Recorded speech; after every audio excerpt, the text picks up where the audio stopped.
Hi guys, this is Bhargavi. Welcome to my channel Tarani official. ఇంకా మా ఛానల్లో చాలా వీడియోస్ ఉన్నాయి, ఒకసారి చెక్ చేయండి. నచ్చితే సబ్స్క్రైబ్ చేసుకోండి. ఈరోజు వీడియోలో వంకాయ పచ్చడి ప్రిపరేషన్ అయితే షేర్ చేస్తాను. వంకాయ నచ్చని వాళ్ళు కూడా ఈ పచ్చడి తింటే చాలా ఎంజాయ్ చేస్తారు. ఇంకా ప్రాసెస్లోకి వెళ్దాం. ముందుగా 2 వంకాయలు తీసుకోవాలి. దానికి ఆయిల్ అనేది రాయాలి. మొత్తం వంకాయ చుట్టూ కూడా ఆయిల్ మొత్తం బాగా పట్టించాలి.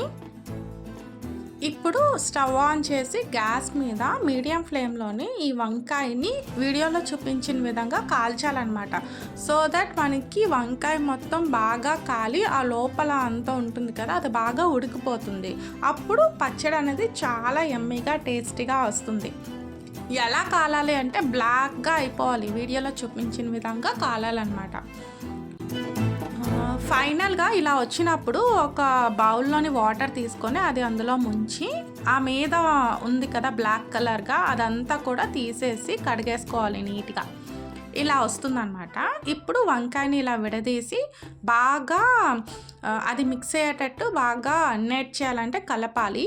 ఇప్పుడు అది ఒక బౌల్లోకి తీసుకోవాలి. మనం ఆ 2 వంకాయలు తీసుకున్నాం కదా, అది బౌల్లోకి తీసుకొని సన్నగా తరిగిన ఉల్లిపాయల్ని ఒక 2 ఉల్లిపాయలు తీసుకున్నాను, అదైతే ఇలా వేసుకున్నాను. అండ్ 4 పచ్చిమిరపకాయలని ఇలా చిన్నగా కట్ చేసి వేసాను.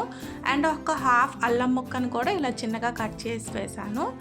అండ్ కరివేపాకు, రుచికి సరిపడా ఉప్పు, కారం, పసుపు, అండ్ ఒక చిన్న కప్పుతోని చింతపండు పులుసు అనమాట, అంటే చింతపండు రసం వేసి ఇవన్నీ కూడా బాగా మిక్స్ అయ్యేటట్టు ఒకసారి బాగా కలిపేసుకోవాలన్నమాట. సో ఇప్పుడు ఇలా కలిపేసుకున్నాం కదా, ఇప్పుడు దీనికి పోపు వేయాలి. పోపు కోసం ఒక ప్యాన్ పెట్టుకున్నాను. అందులోని 2 టేబుల్ స్పూన్స్ ఆయిల్ వేసాను. అందులో పోపు దినుసులు అంటే మినపప్పు, శనగపప్పు, ఆవాలు, జీలకర్ర వేసి అవి బాగా వేగాలన్నమాట.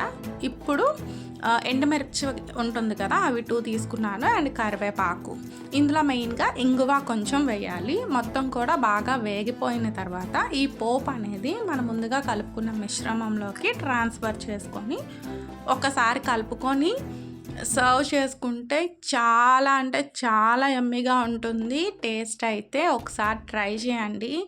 ఇది మా అమ్మమ్మ నేర్పించిన వంట.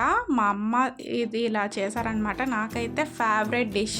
వంకాయ అయితే నార్మల్గా నచ్చదు, కానీ ఇలా పచ్చడితో తింటే చాలా టేస్టీగా ఉంటుంది.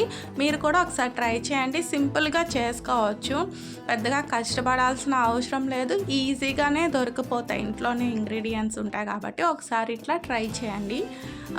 ఐ హోప్ మీకు ఈ వీడియో నచ్చిందనే అనుకుంటున్నాను. నచ్చితే లైక్ చేయండి, షేర్ చేయండి, కామెంట్ చేయండి. Thank you for watching.